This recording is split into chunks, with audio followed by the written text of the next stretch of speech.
What would it look like for you to glorify God in your life? It seems to me that God is glorified when I embrace this one joy above all others: knowing Him. When my life shouts to everyone around me, knowing God is the best, most sweet, most satisfying aspect of life, He's being glorified and exalted by me. When I face ostensibly never-ending changes with grace and gladness, becoming like my valiant sister in Proverbs chapter 31 who smiles at the future, verse 25, my family and friends know that God can be trusted, even though life is sometimes more like an uncertain roller coaster than a predictable merry-go-round. How does the Lord create that kind of God-exalting praise in my heart?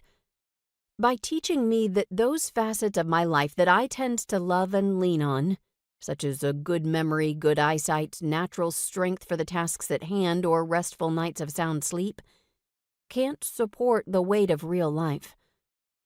They aren't the source of real joy, peace, or blessing. So God removes familiar, temporal joys in order to lovingly draw my attention up to Him, where I find fullness of joy and eternal pleasures. Psalm 16, verse 11. Romans chapter 8, verses 28 through 30 is a passage that most of us could quote. In it, Paul writes, "And we know that God causes all things to work together for good to those who love God, to those who are called according to His purpose. For those whom He foreknew, He also predestined to become conformed to the image of His Son, so that He would be the firstborn among many brethren. And these whom He predestined He also called, and these whom He called He also justified, and these whom He justified He also glorified." Let's paraphrase Paul's teaching so it applies to the present stage of our lives.